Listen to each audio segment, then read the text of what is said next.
اور اللہ تعالیٰ یہ اعلان کر رہا ہے کہ وہ دل کے پاک اور صاف لوگ ہیں۔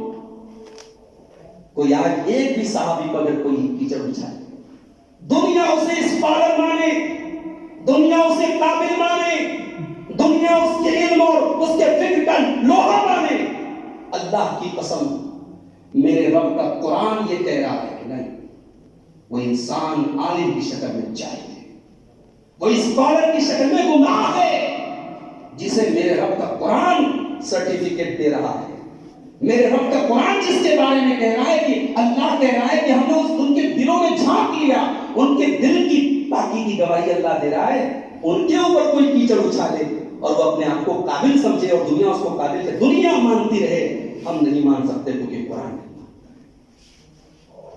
اب آئیے صحابہ کے بیچ میں اور ہمارے بیچ میں کیا فرق ہے، اس کو سمجھنے کے لیے ذرا سورہ فتح کی آخری آیت ہے، سورہ فتح کی آیت نمبر 29، آیت نمبر 29 سورہ فتح کی آخری آیت ہے، بڑے غور سے سنیے گا، ایک ایک آیت کا ایک ایک ٹکڑا میں پڑھتا چلا جاؤں گا اور اس کے بعد اپنے ماحول میں اور صحابہ کے ماحول میں ہم کمپیریزن کریں گے، مقابلہ کریں گے۔ اچھا یہاں پر ایک اور بات نوٹ کر لیجیے، سورہ فتح کب نازل ہوئی؟ سورہ حدیبیہ کے بعد، جب مکہ کے کافروں کے درمیان اور محمد رسول اللہ کے درمیان ایک صلح ہو گئی، اور جب یہ صلح نامہ لکھا جا رہا تھا، حضرت علی لکھ رہے تھے، صلح نامہ کی پہلی لائن لکھی گئی بسم اللہ الرحمن الرحیم، تو مکہ کے کافروں نے کہا یہ رحمان کون ہے، رحمان کو نہیں جانتے، اس کو مٹاؤ، اور اے علی جو ہم پہلے لکھتے تھے بسم کا اللہم وہ لکھو۔ حضرت علی نے کہا ٹھیک ہے، انہوں نے کاٹ دیا، لکھ دیا بسم کا اللہم۔ اس کے بعد صلح نامہ پر لکھا گیا، یہ صلح کی جا رہی ہے محمد رسول اللہ کے درمیان اور قریش کے لوگوں کے درمیان۔ مکہ کے کافروں نے اٹیک کیا کہ اے محمد ہم تو آپ کو اللہ کا رسول مانتے ہی نہیں ہیں، اگر ہم آپ کو اللہ کا رسول مانتے تو یہ جھگڑا کیوں ہوتا، اس لیے اس لائن کو بھی آپ کاٹ دیجئے اور آپ یہاں پر لکھیے محمد ابن عبداللہ۔ حضرت علی نے قلم کو رکھ دیا، کہا اے اللہ کے نبی کی علی کی مجال نہیں ہے، یہ میری مجال نہیں ہے کہ میں محمد رسول اللہ کو مٹا دوں۔ آپ نے فرمایا اے علی تم تو مجھے اللہ کا رسول مانتے ہو، یہ نہ مانے کیا فرق پڑتا ہے، تم مٹا کر کے محمد ابن عبداللہ لکھ دو۔ کہا کہ نہیں اللہ کے نبی میں نہیں لکھ سکتا۔ پھر حضرت علی نے بتایا تو اس لائن کو اللہ کے نبی نے کاٹ دیا اور پھر اس پیپر کے اوپر کیا لکھا گیا، یہ صلح نامہ لکھا جا رہا ہے محمد ابن عبداللہ کے درمیان اور قریش کے۔ اب یہ بات آپ اپنے ذہن میں رکھیے، اب اس آیت پر غور کیجیے۔ آیت کی اسٹارٹنگ کس چیز سے ہو رہی ہے؟ محمد الرسول اللہ، محمد اللہ کے رسول ہیں۔ اے مکہ کے کافروں، تم نے صلح نامہ کے اوپر میرے نبی کو یہ لکھنے نہیں دیا کہ وہ اللہ کا رسول ہے، تمہارے لکھنے اور نہ لکھنے سے کیا فرق پڑتا ہے، ہم تو قرآن کے اندر یہ آیت نازل کر رہے ہیں، اور قرآن کے اندر جب تک دنیا میں قرآن پڑھا جاتا رہے گا اور قرآن کی تلاوت ہوتی رہے گی، یہ جملہ بھی پڑھا جاتا رہے گا، محمد اللہ کے رسول ہیں، تھے اور رہیں گے، یہ جملہ پڑھا جاتا رہے گا۔ تم انکار کرو، تم نہ مانو، سے کیا فرق پڑتا ہے، تم اپنے پیپر سے مٹا سکتے ہو لیکن اللہ کے قرآن سے تم کیسے مٹاؤ گے؟ محمد رسول اللہ، محمد اللہ کے رسول۔ اس کے بعد فرمایا والذین معه، اور جو لوگ میرے نبی کے ساتھ ہیں۔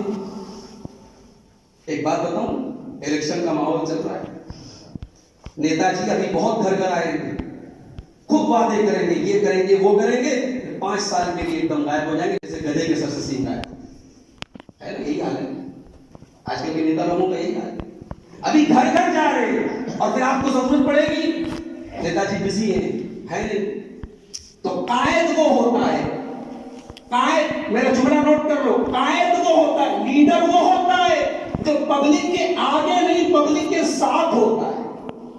یہاں اللہ نے یہ نہیں کہا کہ میرے نبی کے صحابہ میرے نبی کے پیچھے پیچھے ہیں اور نبی آگے آگے، یہ نہیں کہا اللہ نے کہا والذین معہ، میرے نبی کے صحابہ میرے نبی کے ساتھ ہیں۔ نبی صحابہ کے ساتھ رہتے تھے، صحابہ سے آگے نہیں رہتے تھے۔ اللہ کے نبی صحابہ کے ساتھ راستے میں جا رہے ہیں، ایک بڑھیا عورت مل جاتی ہے، اللہ کے رسول کا ہاتھ پکڑ لیتی ہے. ان لی الیک حاجہ، اے محمد رسول اللہ مجھے آپ سے کچھ کام ہے، مجھے آپ سے کچھ ضرورت ہے. اللہ کے نبی کوئی پروٹوکول لے کر کے نہیں چلتے، کوئی باڈی گارڈ لے کر کے نہیں چلتے، کوئی آپ ہٹو بچوں کی آواز آپ کے ساتھ نہیں ہے. آپ اس بڑھیا عورت سے کہتے ہو میری ماں تو مدینہ کی جس گلی میں چاہے مجھے لے کر کے چل سکتی ہے، تجھے جو کام ہو میرا بچہ محمد کرنے کے لیے تیار ہے. یہ میرے نبی کا اخلاق. ابھی آپ نے وہ تقریر بھی سنی، وہ حدیث بھی آپ نے سنی. صحابی اللہ کے رسول کے سامنے آئے، ڈرنے لگے. نبی نے فرمایا ڈرو نہیں، میں تو اس عورت کا بچہ ہوں جو سوکھی گوشت کے سوکھے ٹکڑے کھاتی تھی، سوکھی روٹی کے ٹکڑے کھاتی تھی. میں تو اس عورت کا بچہ ہوں. تو میرے نبی صحابہ کے آگے آگے نہیں رہتے، صحابہ کے ساتھ رہتے. والذین معہ، اور جو لوگ میرے نبی کے ساتھ ساتھ رہتے ہیں، خوشی میں بھی ساتھ ہیں، غم کے اندر بھی ساتھ ہیں، پورا بکرا کھانے کو مل رہا ہے تب بھی ساتھ ہیں. اور غزوہ تبوک کے موقع پر جب کھجور کی گٹلی کو کئی لوگ مل کر کے چوس رہے ہیں تب بھی وہ نبی کے ساتھ ہیں. پیٹ بھر کے کھانا ملتا ہے تب بھی وہ نبی کے ساتھ ہیں. اور 3 سال تک جب شیب ابی طالب میں میرے نبی کے خاندان کا بائیکاٹ کر دیا گیا اور میرے نبی کے خاندان کے لوگوں کو پتے چبا چبا کے زندگی گزارنی پڑی، چمڑے چبا چبا کے زندگی گزارنی پڑی، چھوٹے چھوٹے بچوں کے بلکنے کی آواز آتی رہی، تب بھی میرے نبی کے صحابہ میرے نبی کے ساتھ تھے. والذین معہ، وہ میرے نبی کے ساتھ. ہجرت کی رات ہے. اللہ کے نبی حضرت علی سے کہتے ہیں علی آج کی رات میں مدینہ میں مکہ میں نہیں رہوں گا، میں ہجرت کے لیے جا رہا ہوں اور میرے بستر پر آج کی رات تمہیں لیٹنا پڑے گا، میری چادر اوڑھ کر کے تم کو سونا پڑے گا. علی جانتے ہیں یہ خطرے کی رات ہے، یہ حملے کی رات ہے اور مکہ کے کافر رات میں مل کر کے آج حملہ کرنے والے ہیں. جان کا خطرہ ہے، زندگی کا خطرہ ہے. مگر علی مرتضیٰ تیار ہو گئے اور کہتے ہیں اللہ کے نبی میں آپ کا ساتھ دینے کو تیار ہوں، میں آپ کے بستر پہ. پھر نبی جب گھر سے نکلے مکہ سے مدینہ کا سفر کرنے کے، تو وہ یار غار جس کو دنیا ابو بکر صدیق کہتی ہے، جو زندگی میں بھی نبی کے ساتھ ساتھ رہے اور آج انتقال کے بعد بھی نبی کے بغل میں لیٹے ہوئے ہیں، وہ ابو بکر بھی نبی کے ساتھ تھے. تو نبی کے صحابہ ہر حال میں نبی کے ساتھ تھے.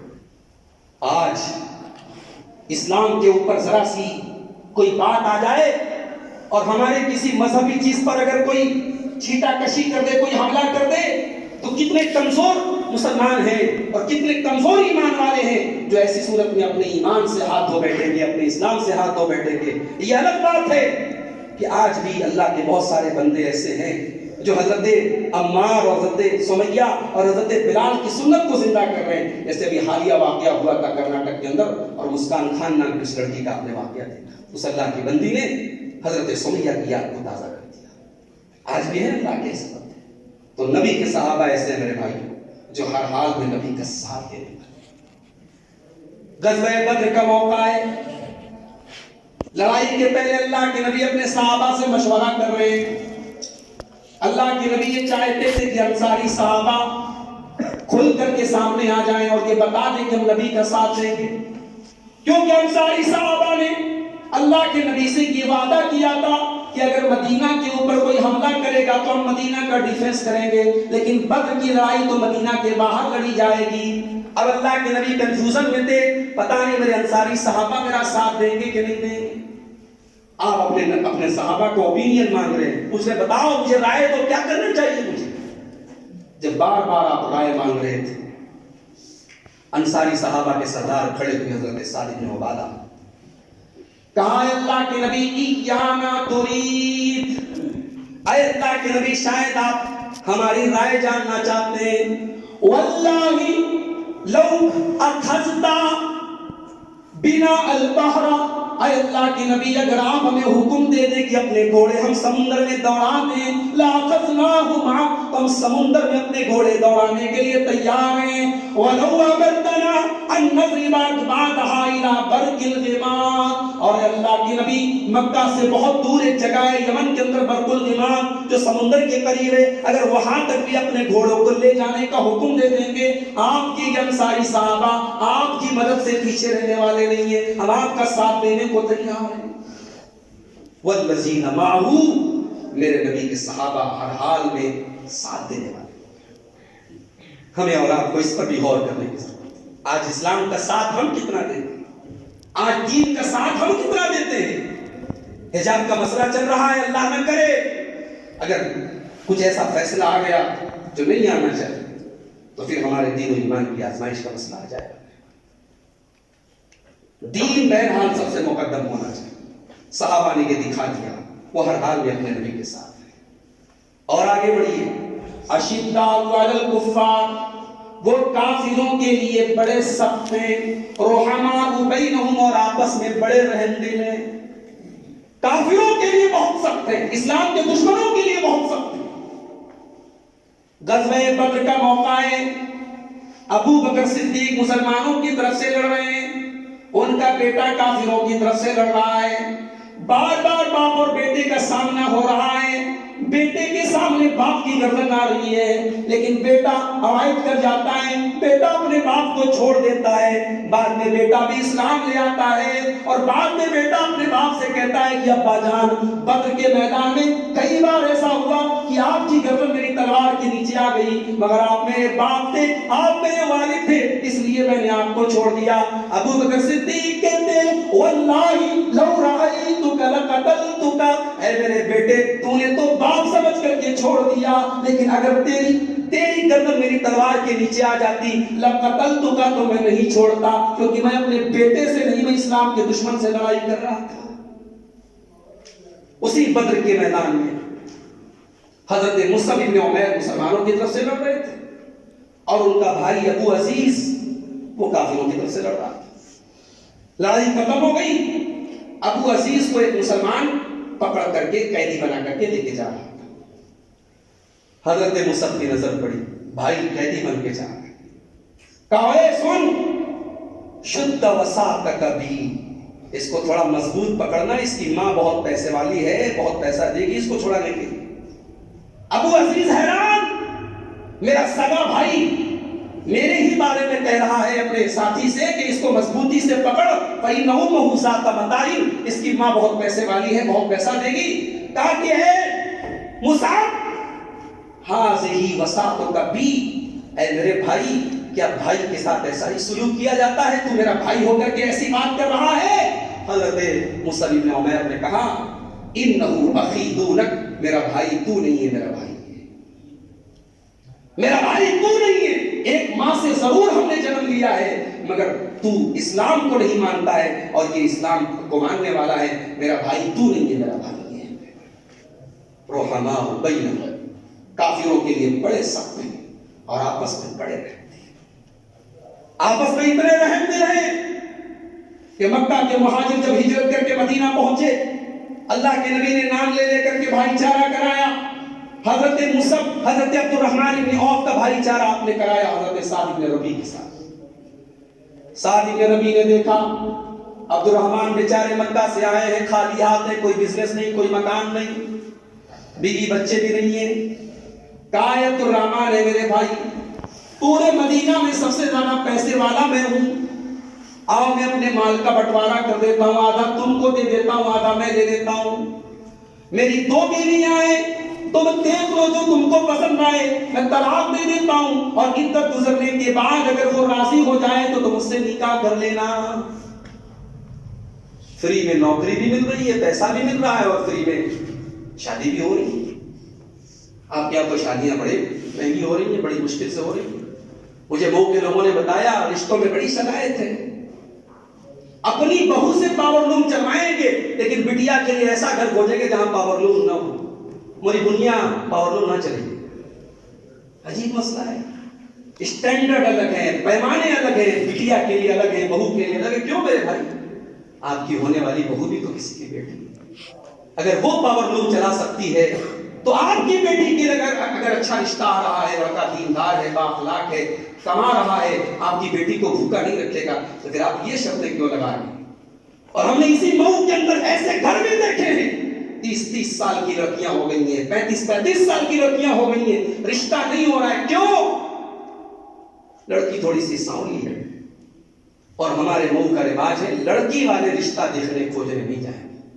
لڑکی کا رشتہ لڑکے والے آئیں گے لیکن لڑکی والے کہیں نہیں جائیں گے.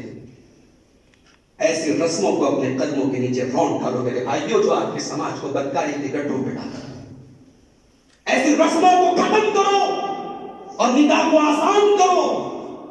میرے نبی کے زمانے میں نکاح کیسے ہوتے تھے؟ نکاح ہو جاتے تھے, نبی کو پتا بھی نہیں چلتا تھا.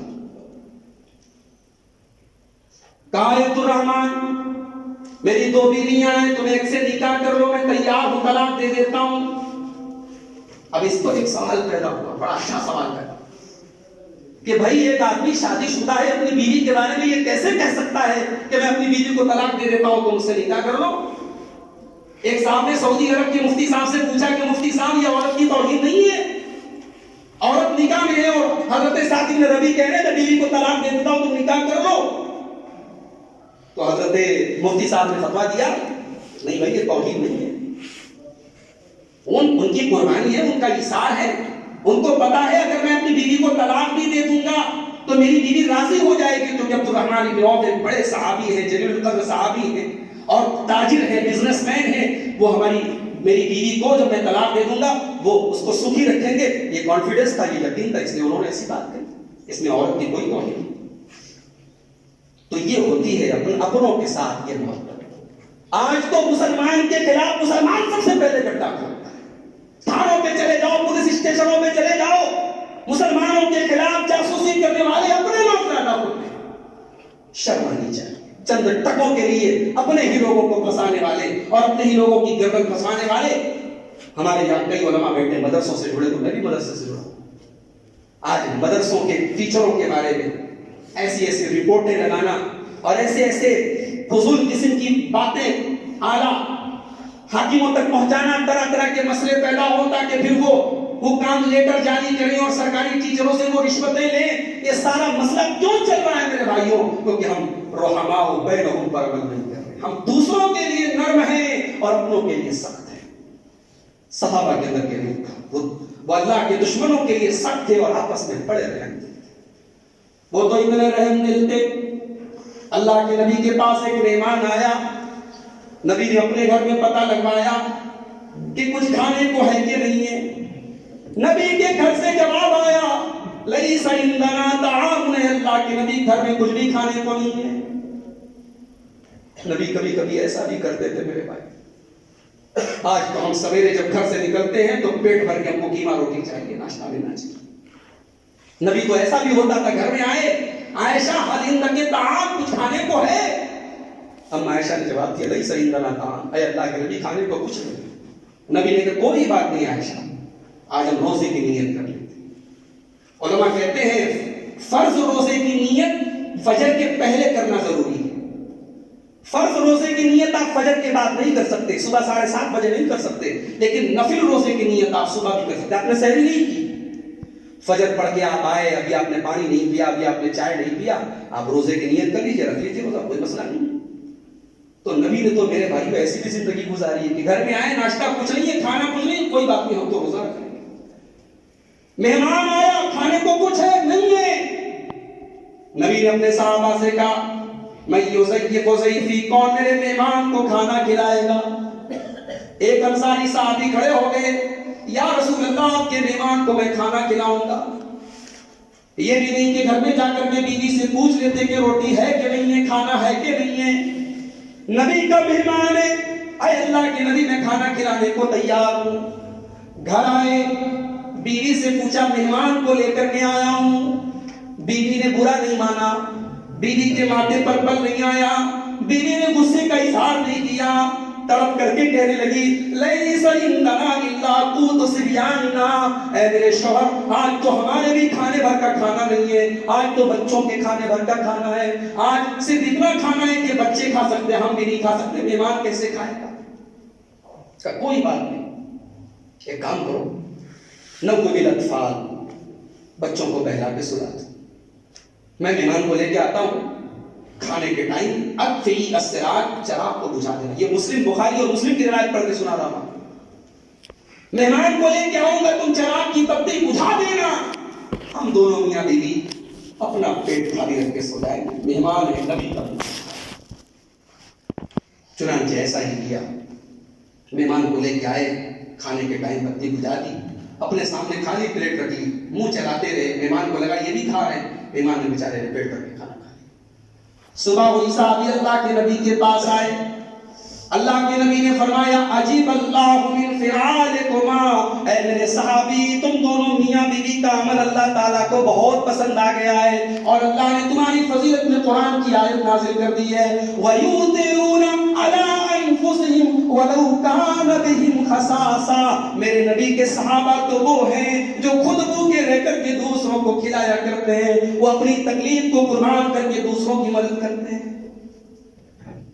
جنگ یرموک کا واقعہ بھی آپ یاد کر لیں، جنگ ختم ہو گئی، میدان میں زخمی پڑے ہوئے ہیں، ایک آدمی پانی پلانے کے لیے جاتا ہے اور ایک صحابی کے منہ میں پانی کا قطرہ ڈالنے والا ہے، تبھی بغل میں سے آواز آئی پانی، اس نے کہا جاؤ پہلے میرے بھائی کو پانی پلا دو، وہ زیادہ پیاسا معلوم ہو رہا ہے۔ پانی کا مشکیزہ لے کر وہ پانی پلانے والا دوسرے کے پاس پہنچا اور اسے پانی پلانے والا ہے، تیسری آواز آ جاتی ہے پانی، اس نے کہا نہیں جاؤ میرے بھائی کو پیاس لگی ہے، جاؤ پہلے اسے پانی پلا دو۔ پانی پلانے والا تیسرے کے پاس پہنچا، اس کے منہ میں پانی ڈالنے لگا، پانی پہنچنے کے پہلے اس کی جان نکل گئی، اس کی روح اس کے بدن سے نکل گئی، پلٹ کر کے دوسرے کے پاس آیا، دیکھا وہ بھی اللہ کو پیارا ہو چکا ہے، پلٹ کر کے پہلے کے پاس آیا، دیکھا وہ بھی اللہ کو پیارا ہو چکا ہے۔ میرے پیارے بھائیوں، یہ ایثار کا یہ قربانی تھی جس کی مثال میرے نبی کے صحابہ نے پیش کی۔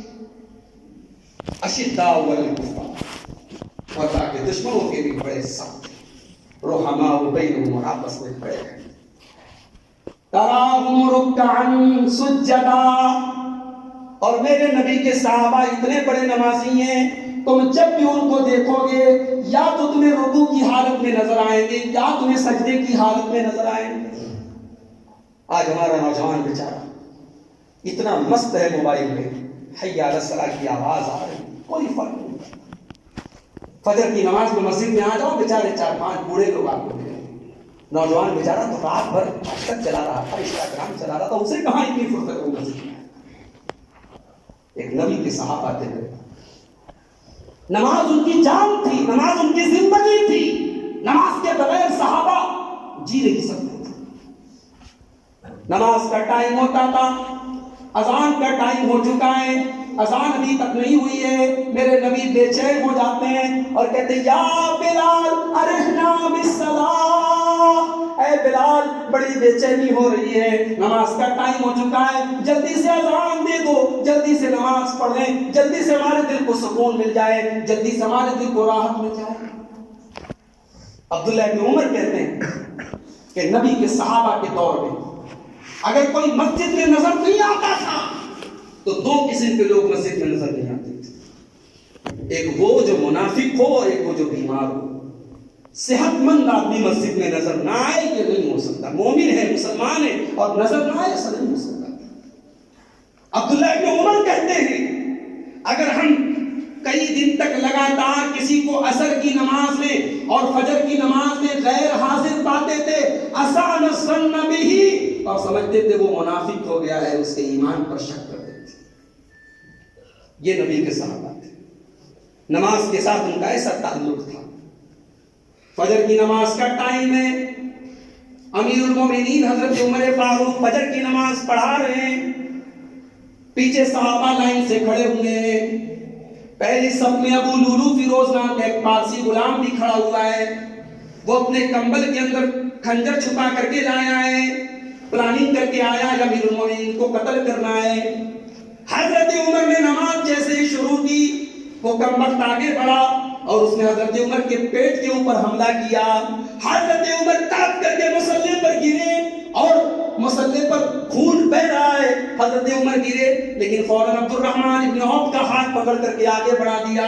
میرے پیارے بھائیوں، امیر المومنین مسلح پر گرے ہیں مگر نماز نہیں رکی. عبد الرحمن نے جلدی جلدی ہلکی نماز پڑھا کر کے نماز ختم کی.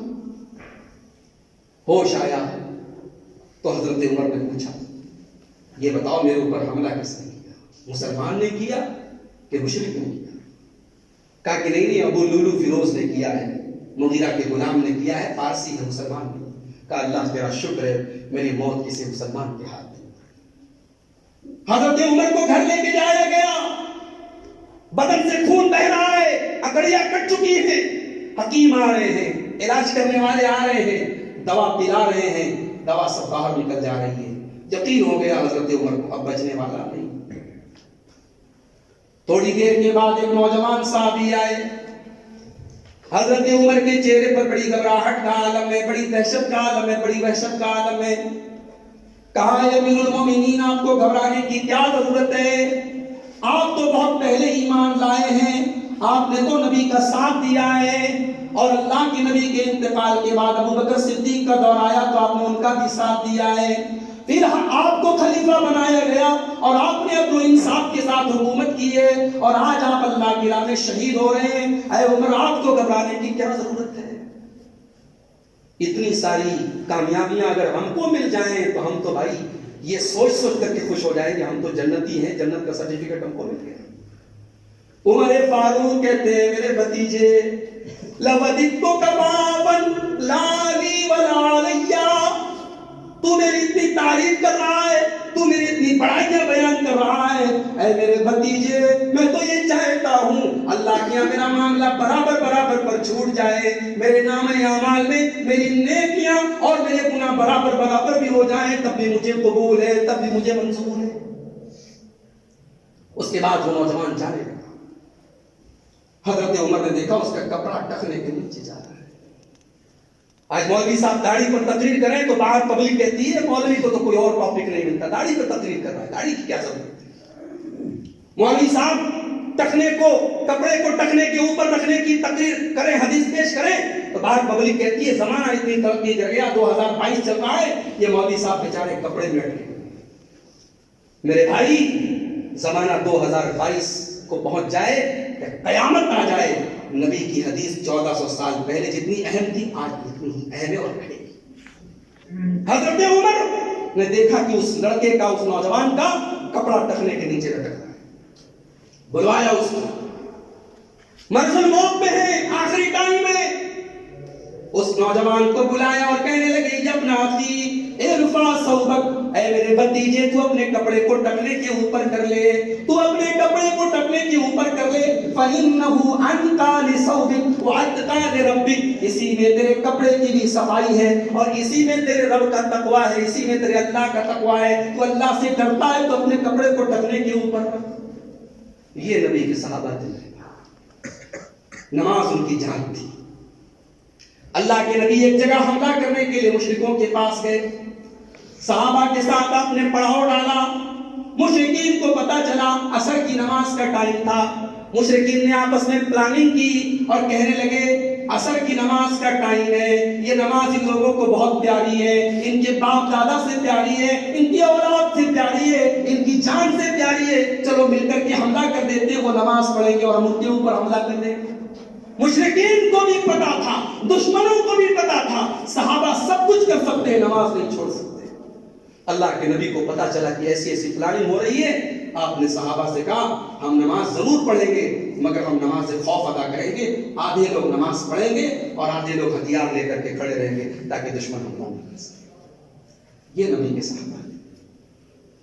ایک انصاری صحابی، کھجوروں کا بہت بڑا باغیچہ تھا ان کے پاس، کھجوروں کے پکنے کا ٹائم تھا.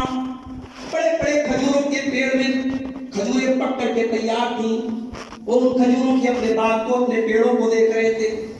عصر کی نماز کا ٹائم ہو گیا، مسجد میں گئے، نماز پڑھنے لگے. کھجوریں یاد آ رہی تھی، اپنی کھیتی یاد آ رہی تھی. بھول گئے کہ میں کتنی رکعت میں نے نماز پڑھی ہے، بھول گئے میں نے کتنی رکعت نماز پڑھی ہے. نماز ادا کرنے کے بعد گھر آئے اور کہنے لگے لقد اصابتنی فی مال لی فتنہ، میرا مال تو میرے لیے فتنہ بن گیا ہے، میرا مال تو میرے لیے آزمائش بن گیا ہے، یہ کھجوروں کا باغ مجھے نماز سے غافل کر رہا ہے۔ عثمان غنی کا دور تھا، حضرت عثمان غنی کے پاس آئے اور کہنے لگے عثمان اے امیر المومنین، میں اپنے باغ کو اللہ کی راہ میں صدقہ کر رہا ہوں، جو باغ مجھے اللہ کے ذکر سے غافل کر دے، جس باغ کی وجہ سے نماز میں بھولنے لگوں، میں اس باغ کو اللہ کی راہ میں صدقہ کر رہا ہوں۔ اور اس باغ کو جب اللہ کی راہ میں انہوں نے صدقہ کیا، عثمان غنی نے جب اس کو بیچا تو 50,000 درہم میں وہ باغ بیچ گیا۔ یہ نبی کے صحابہ تراہم رکعا سجدا، تم ان کو جب بھی دیکھو گے تمہیں رکوع کی حالت میں نظر آئیں گے یا سجدے کی حالت۔ ایک ہم اور آپ ہیں میرے بھائی، صحیح سلامت ہیں لیکن ہم نماز سے دور ہیں۔ مسجدیں مرثیہ کھاں ہیں کہ نمازی نہ رہے، گلی گلی میں مئو کے محلے میں گلی گلی میں مسجدیں موجود ہیں مگر مسجدیں آباد کرنے والے، ایسی مسجدیں شاید پورے یو پی میں اتنی خوبصورت مسجدیں نہیں ہوگی جتنی آپ کے مئو کے اندر اتنی شاندار مسجدیں۔ میرے بھائی مسجدوں کو آباد کرنے کا مطلب ان کو ڈیکوریٹ کرنا نہیں ہے، مسجدوں کو آباد نمازیوں سے کیا جاتا ہے، مسجدیں نمازیوں سے آباد۔ تو میرے نبی کے صحابہ انہیں جب بھی نظر آئیں گے یا تو رکوع کی حالت میں نظر آئیں گے یا سجدے کی حالت میں نظر آئیں گے۔ یبتغون فضلا من اللہ ورضوانا، اور میرے نبی کے صحابہ دکھاوے کے لیے کوئی کام نہیں کرتے، وہ اللہ کو راضی کرنے کے لیے ہر کام کرتے ہیں۔ نبی اکرم نے تقریر کی، خطبہ کیا اور لوگوں کو ابھارا کہ صدقہ کرو، خیرات کرو۔ حضرت عبد الرحمن ابن عوف آئے اور ڈھیر ساری چاندی انہوں نے اللہ کی راہ میں صدقہ کر دی۔ ایک غریب صحابی آئے اور انہوں نے ایک مٹھی گیہوں لا کر کے، ایک مٹھی جو لا کر کے اللہ کی راہ میں صدقہ کیا۔ منافقین نے دیکھا کہ حضرت عبد الرحمن اتنی ساری چاندی لے کر کے آئے اور وہ غریب صحابی ایک مٹھی جو لے کر کے آئے۔ منافقین نے مذاق اڑایا کہ دیکھو یہ عبد الرحمن دکھاوا کر رہا ہے اور یہ غریب آدمی یہ ایک مٹھی جو لے کر کے آئے تھے، کیا اسلام کی مدد کرے؟ اللہ نے دونوں کا جواب قرآن میں دیا سورہ توبہ میں، والذین یلمزون المتکبرین من المؤمنین، میرے نبی کے وہ صحابہ جو اللہ کی راہ میں صدقہ کرتے ہیں یہ منافق ان کا بھی مذاق اڑاتے ہیں۔ والذین لا یجدون الا جہدہم، اور یہ ان کا بھی مذاق اڑاتے ہیں جو بیچارے مزدور ہیں، غریب ہیں، جو اپنی مزدوری لا کر کے اللہ کی راہ میں دے دیتے ہیں۔ بعض صحابہ تو ایسے نہیں تھے، دن میں کام کرتے تھے لیکن اس کمائی سے اپنا پریوار چلاتے تھے، اپنے بال بچوں کا پیٹ پالتے۔ نبی نے جب اعلان کیا کہ اسلام کو تمہاری مدد کی ضرورت ہے تو ان غریب صحابہ نے رات کو کام کیا، نائٹ شفٹ میں کام کیا، لکڑیاں اٹھائیں، لوگوں کے بوجھ اٹھائے، اور رات کی جو کمائی ہوئی، تھوڑی سی کھجور ملی، تھوڑی سی جو ملی، تھوڑا سا گیہوں ملا، انہوں نے لا کر کے اللہ کے رسول کے قدموں میں۔ سچے لوگ تھے میرے بھائی، سچے لوگ، ان کے اندر ریاکاری نہیں تھی، ان کے اندر دکھاوا نہیں تھا۔ یبتغون فضلا من اللہ ورضوانا، وہ اللہ کو راضی کرتے۔ آج تو ہم جاڑے میں غلطی سے کسی غریب کو کمبل دے دیں تو جب تک فیس بک پر پرچار نہ کر لیں ہمارا پیٹ نہیں بھرتا۔ کسی غریب کو راشن پہنچا دیں تو جب تک کیمرے سے فوٹو نہ کھینچ لیں ہمیں تسلی نہیں ہوتی۔ آج تو نیکیوں کی پبلسٹی ہوتی ہے۔ میرے نبی کے صحابہ اللہ کے لیے جو کام کرتے تھے اللہ کے لیے کرتے تھے۔ نبی کے پاس ایک دیہاتی صحابی آئے اور کہا اے اللہ کے نبی میں اسلام قبول کرتا ہوں، اشہد ان لا الہ الا اللہ واشہد ان محمد عبدہ ورسولہ، میں کلمہ پڑھتا ہوں۔ نبی نے کہا ادھر آؤ، اپنا ہاتھ میرے ہاتھ دو۔ نبی کے ہاتھ پر ہاتھ رکھا، کہا کہ اللہ کے نبی میں بیعت کرتا ہوں آپ کے ہاتھ پر کہ میں ہر حال میں اسلام کا ساتھ دوں گا اور اللہ کی راہ میں جہاد کروں گا، جان دینے کی نوبت آئی تو جان دے دوں گا۔ نبی کے ہاتھ پر انہوں نے بیعت کی۔ کچھ دنوں کے بعد ایک غزوے کا ٹائم آیا، ایک لڑائی کا ٹائم آیا۔ لڑائی میں وہ صحابی بھی شامل ہوئے جو دیہات سے آئے تھے، عربی تھے۔ لڑائی ختم ہو گئی، سارے مجاہدین کو ان کا حصہ ملا، ان کا حق ملا۔ اس صحابی کو بھی لوگوں نے ان کا حصہ دینے کی کوشش کی، وہ اپنا حصہ لے کر کے اللہ کے نبی کے پاس آئے اور لا کر کے کہا اے اللہ کے نبی میں نے اس حصے کو پانے کے لیے آپ سے بیعت نہیں کی تھی، میں نے تو اللہ کو راضی کرنے کے لیے آپ سے بیعت کی تھی، مجھے نہیں چاہیے یہ حصہ۔ پھر اپنی گردن پر اشارہ کر کے کہا اے اللہ کے نبی میں نے تو یہ بیعت کی ہے کہ یہاں مجھے اللہ کی راہ میں یہاں تیر لگے اور میں مر جاؤں، اللہ کی راہ میں شہید ہو جاؤں، میں تو اس لیے بیعت کی۔ اللہ کے نبی نے فرمایا ان تصدق یصدق اللہ، اگر تم سچ بول رہے ہو تو اللہ تمہارا وعدہ ضرور پورا کرے۔ کچھ دنوں کے بعد ایک اور غزوہ ہوا، وہ اعرابی و صحابی اس غزوے میں شامل ہوئے اور جنگ کرتے ہوئے وہ شہید ہو گئے۔ جب شہیدوں کی لاشیں لائی گئی، اللہ کے نبی نے دیکھا کہ وہ اعرابی اس کے یہی سینے پر، اس کے گلے پر جہاں اس نے انگلی رکھ کر کے اشارہ کیا تھا وہیں اس کو تیر لگا ہے اور وہ اللہ کی راہ میں پیارا ہو چکا ہے، شہید ہو چکا ہے۔ اللہ کے نبی نے فرمایا صدقہ اللہ، اس نے اللہ سے سچا وعدہ کیا تھا اور اللہ نے بھی اس سے اپنا وعدہ پورا کیا۔ یبتغون فضلا من اللہ ورضوانا، میرے نبی کے صحابہ اللہ کے فضل کو تلاش کرتے ہیں، وہ ریاکاری نہیں کرتے، وہ دکھاوا نہیں کرتے۔ غزوہ تبوک کا موقع ہے، اللہ کے نبی کے کچھ صحابہ اللہ کے نبی کے پاس آتے ہیں، اے اللہ کے نبی ہم بھی آپ کے ساتھ غزوہ تبوک میں جانا چاہتے ہیں۔ نبی نے فرمایا نہیں، میرے پاس سواری کا انتظام نہیں ہے، میں آپ لوگوں کو ساتھ میں لے کر کے نہیں جا سکتا۔ نہیں اللہ کے نبی ہم آپ کے ساتھ جانا چاہتے ہیں۔ آپ نے فرمایا میں معذرت چاہتا ہوں، میرے پاس سواری نہیں ہے، میں آپ کو لے کر کے نہیں جا سکتا۔ نبی نے معذرت کر دی، وہ صحابہ مایوس ہو کر کے پلٹے، آنکھوں میں آنسو آیا، نبی کے سامنے نہیں روئے، پلٹ کر کے رونے لگے۔ ان کے آنسو اللہ کو اتنے پسند آئے، اللہ نے قرآن کے 10ویں پارے کے آخر میں ان صحابہ کے آنسوؤں کا تذکرہ کیا۔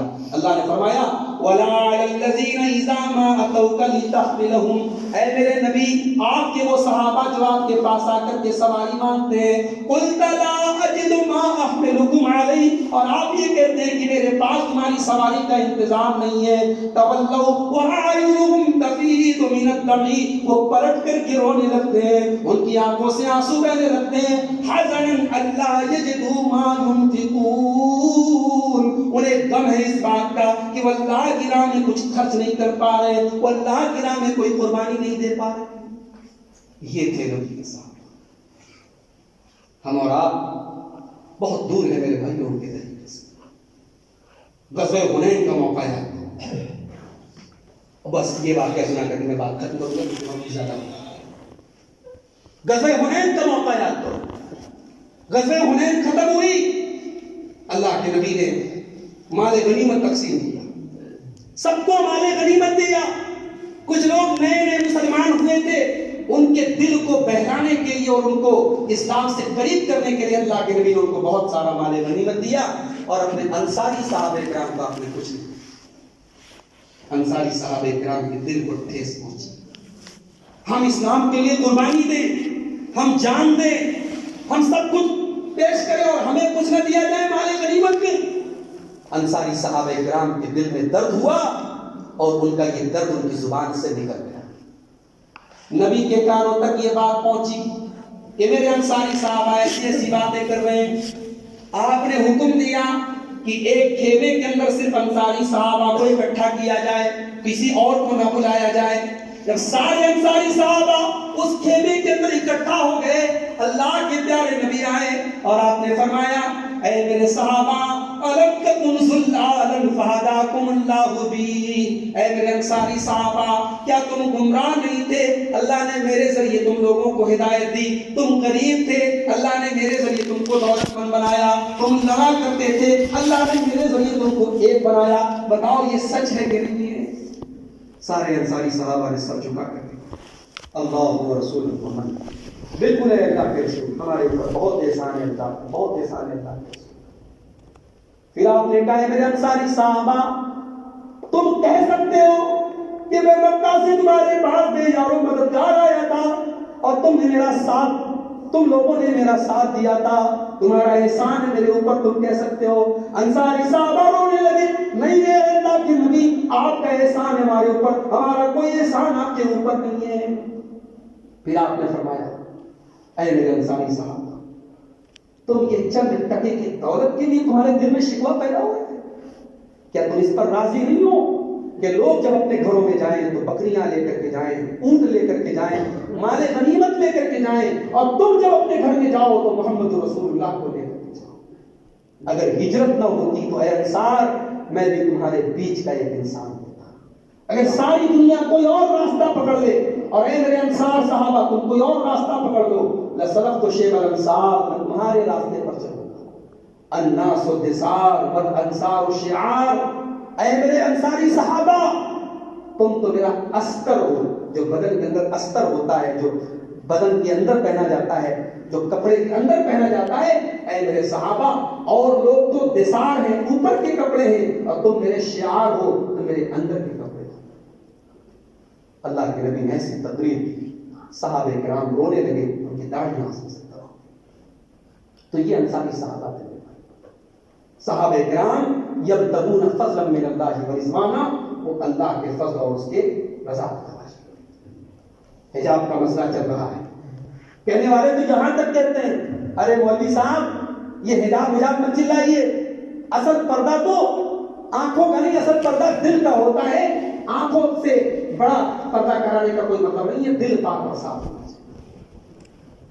میرے پیارے بھائیوں، اگر دل کے پاک ہو جانے سے پردے کی ضرورت نہیں ہے تو مجھے ایک سوال کا جواب دو، کیا میرے نبی کے صحابہ سے بھی زیادہ پاک اور صاف دل والا کوئی دنیا میں گزرا ہے نبیوں کے بعد؟ کوئی نہیں گزرا ہے۔ نبیوں کے بعد سب سے پاک اور صاف دل والے میرے نبی کے صاحب۔ مگر اللہ تعالیٰ نے سورہ احزاب کے اندر فرمایا وَإِذَا سَأَلْتُمُوهُنَّ مَتَاعًا فَاسْأَلُوهُنَّ مِنْ وَرَاءِ حِجَابٍ، اے میرے نبی کے صحابہ جب تم نبی کے گھر جاؤ اور نبی کی بیویوں سے تمہیں کوئی سامان طلب کرنا ہو، کوئی سامان مانگنا ہو تو حجاب کی آڑ میں سے مانگو، پردے کی آڑ میں سے مانگو، ڈائریکٹ تم نبی کی بیویوں سے مت مانگو۔ کیوں حجاب؟ کیوں پردہ؟ کیوں؟ ذالکم اطہر لقلوبکم وقلوبہن، اسی میں تمہارے دل کی بھی پاکی ہے، اسی میں ان کے دل کی بھی پاکی ہے۔ تمہارا دل اگر پاک اور صاف ہے تو تم پردے کی آڑ سے اپنے نبی کے صحابہ سے تم مدد سامان کرو۔ ہمارے یہاں شادی بیاہ ہوتی ہے، گھر میں کھانا عورتوں میں چل رہا ہے، محلے کے لونڈے کھانا بانٹ رہے ہیں، لڑکے کھانا بانٹ رہے ہیں، یہ غلط طریقہ ہے، غلط طریقہ ہے۔ عورتیں جب اتنا کام کرتی ہیں تو وہ کھانا ٹھیک ہے، کھانے کے بڑے بڑے جو برتن ہیں وہاں پہ مرد حضرات پہنچا دیں، لیکن عورتوں میں کھانا نوجوان لڑکے سرو کریں، یہ وہاں سے بات نہیں۔ گھر میں محلے کے لڑکے چلے آ رہے ہیں، کسی کو چاچی بنا رہے ہیں، کسی کو بھابھی بنا رہے ہیں، کسی کو بہن بنا رہے ہیں۔ یہ چاچی بھابھی اور بہن بنانے سے کوئی بہن نہیں ہوتی۔ اور آج کل ایک نئی بہن چلی ہے، فیس بک والی بہن، فیس بک کے اوپر بہن اور بھائی، وہ بہن اور بھائی کب جی ایف اور بی ایف بن جاتے پتہ نہیں چلتا۔ تو میرے بھائیوں، بے حیائی اور بے پردگی صرف یہی نہیں ہے کہ گھر سے عورتیں ہماری برقعے میں نکلیں، بے پردگی گھر کے اندر رہ کر کے بھی ہو رہی ہے، موبائل کے ذریعے بھی ہو رہی ہے۔ اور آپ کو ایک بات بتاؤں، آج ہماری مائیں بہنیں بھی بیٹھی ہوں گی، وہ بھی سن رہی ہوں گی، میں ان سے بھی کہنا چاہتا ہوں کہ صحابیات کے درمیان اور آپ کے درمیان کیا فرق ہے، ذرا اس کو بھی دیکھیے۔ آج ہمارے گھروں کی مسلمان لڑکیاں 14 سال کی، 12 سال کی لڑکیاں، وہ انسٹاگرام پر ان کی آئی ڈی ہے، الٹے سیدھے ناموں سے انہوں نے آئی ڈی بنائی ہے، اور بڑا اچھا طریقہ ہے، گھر میں ابو کا موبائل لے لیا، امی کا موبائل لے لیا، انسٹاگرام پہ لڑکوں سے باتیں کر رہی ہیں، چیٹنگ کر رہی ہیں، اور پھر جلدی سے لاگ آؤٹ کر دیا۔ ابا جان بیچارے خوش ہیں، میری لڑکی تو موبائل پر آن لائن پڑھائی کر رہی ہے، وہ آن لائن پڑھائی نہیں کر رہی، تم کو پڑھا رہی ہے۔ کیا کیا ہو رہا ہے؟ وہ بچے، وہ بچیاں جو ابھی ڈھنگ سے پالے نہیں ہوئے، ڈھنگ سے جوان نہیں ہوئے، جن کے منہ میں ڈھنگ سے 32 دانت نہیں آئے، وہ آج کیا کیا حرکتیں کر رہے ہیں۔ میں اپنی ماں اور بہنوں سے بھی کہوں گا، اپنے نوجوان ساتھیوں سے بھی، دنیا دیکھے یا نہ دیکھے، باپ دیکھے یا نہ دیکھے، بھائی دیکھے یا نہ دیکھے، کیمرہ دیکھے یا نہ دیکھے، میرا رب تو سب دیکھ رہا ہے، اور میرے رب کے فرشتے سب ریکارڈ کر رہے ہیں۔ یعلم خائنۃ الاعین وما تخفی الصدور، میرا رب تو تمہاری آنکھوں کی چوری کو بھی جانتا ہے۔ آج اس بے حیائی کو بھی ہمیں روکنے کی ضرورت ہے۔ حضرت مرثد ابن ابی مرثد رضی اللہ تعالیٰ عنہ، میرے نوجوان ساتھیوں، آپ ہی کی طرح نوجوان ساتھی تھے، ہٹے کٹے تھے، باڈی بلڈر تھے، ان کا کام تھا مکے سے قیدیوں کو چھوڑا کر کے مدینہ پہنچانا۔ راستے میں جا رہے تھے، ایک دن ایک فاحشہ اور بدچلن عورت نے، جو اپنے گھر سے جھانک رہی تھی، چاندنی رات تھی، اس نے جھانک کر کے دیکھا مرثد جا رہے ہیں۔ مرثد اس کا پرانا یار تھا، پرانا دوست تھا، پرانی شناسائی تھی۔ کہا مرثد کہاں جا رہے ہو؟ چاندنی رات ہے، خوبصورت رات ہے، آج کی رات ہمارے ساتھ خود آفر مل رہا ہے، عورت کی طرف سے بدکاری کا آفر مل رہا ہے، مگر اسلام نے کیسا ڈر پیدا کر دیا تھا. محمد رسول اللہ کا کلمہ پڑھنے کے بعد حضرت مرثد کے اندر کیسا ڈر پیدا ہو گیا تھا. کہا نہیں اے اناق، یہ کام میں نہیں کر سکتا، یہ کام میں نہیں کر سکتا، یہ حرام ہے، یہ زنا ہے، یہ بدکاری ہے. میں مسلمان ہو چکا ہوں، میرے رب نے زنا کو حرام قرار دیا ہے، میں تیری دعوت پر لبیک نہیں کہہ سکتا. مرثد آگے بڑھے. تھوڑی دیر کے بعد جب اناق نے دیکھا یہ میرے قابو میں نہیں آ رہا ہے، چلانے لگی، آس پاس کے لوگوں کو آواز دینے لگی، دیکھو تمہارے قیدی کو لے کے بھاگ رہا ہے. لوگوں کی نیند کھل گئی، لوگ لاٹھی ڈنڈا لے کر کے بھاگے. حضرت مرثد کیسے کیسے اپنی جان بچا کر کے مدینہ پہنچے. جب مدینہ پہنچے اللہ کے نبی کو پوری داستان سنائی. کہا اللہ کے نبی اناق سے بڑا پیار کرتا تھا، اناق سے بڑی محبت کرتا تھا. آج میں مسلمان ہو چکا ہوں لیکن وہ ابھی مسلمان نہیں. میں مسلمان ہو چکا ہوں، وہ ابھی تک مسلمان نہیں ہوئی. وہ بے حیا ہے، وہ زانیہ ہے، وہ فاحشہ ہے، لیکن اس کی محبت میرے دل میں آج بھی موجود ہے. اے اللہ کے نبی کیا میں اس سے نکاح کر سکتا ہوں؟ نبی نے جواب نہیں دیا. قرآن کے اندر جواب نازل ہو کر کے اتر گیا. سورہ نور کی آیت نازل ہو گئی، الزانی لا ينكح الا زانیۃ او مشرکۃ. زانی ہی نکاح کر سکتا ہے زانیہ عورت سے، اور زانیہ عورت زانی سے نکاح کرتی ہے. زانی مرد سے زانیہ نکاح کرے گی اور زانیہ عورت زانی سے نکاح کرے گی. مومن اور پاک صاف انسان کسی زانیہ اور بدچلن عورت سے نکاح نہیں. اسی آیت کی روشنی میں اللہ کے نبی نے حضرت مرثد کو بلایا اور کہا تم اناق سے نکاح نہیں کر سکتے. ہاں اگر کوئی لڑکی بدچلن تھی، بے حیا تھی، بے شرم تھی، بدکار تھی، لیکن پھر اللہ نے اس کو ہدایت دی، وہ توبہ کر لے، سدھر جائے، اپنی اصلاح کر لے، تو ایسی عورت سے نکاح کیا جا سکتا ہے. لیکن جس کے بارے میں پتا ہو کہ وہ بے حیا اور بدچلن ہے، ایسی عورت سے کسی پاک صاف آدمی کو، کسی مومن کو نکاح نہیں کرنا چاہیے. تو صحابہ کرام اور ہمارے درمیان میرے بھائیوں، فرق کے تعلق سے یہ چند باتیں میں نے آپ کے سامنے رکھی ہیں. اور بھی باتیں تھیں لیکن گفتگو زیادہ طویل ہو رہی ہے اور 12:30 بجنے والے ہیں. میں انہی باتوں پر اتفاق کرتے ہوئے اللہ سے دعا کرتا ہوں رب العالمین ہم سب کو اپنے نبی کے نقش قدم پہ چلنے کی توفیق عطا فرمائے، نبی کے صحابہ کے طریقے پر چلنے کی توفیق عطا فرمائے. اللہ ہمارے نوجوانوں کی حفاظت فرمائے، اللہ ہماری ماں بہنوں کی حفاظت فرمائے، اللہ تعالیٰ ہماری جان و مال کی حفاظت فرمائے، ہماری عزت و آبرو کی حفاظت فرمائے. الیکشن بھی آنے والا ہے، میں آپ سے اپیل کرتا ہوں جمہوریت کے اس ملک میں ہمارا رائٹ ہے، قانون ہے کہ ہم اپنا ووٹ دیں، ووٹوں سے حکومت بنتی ہے.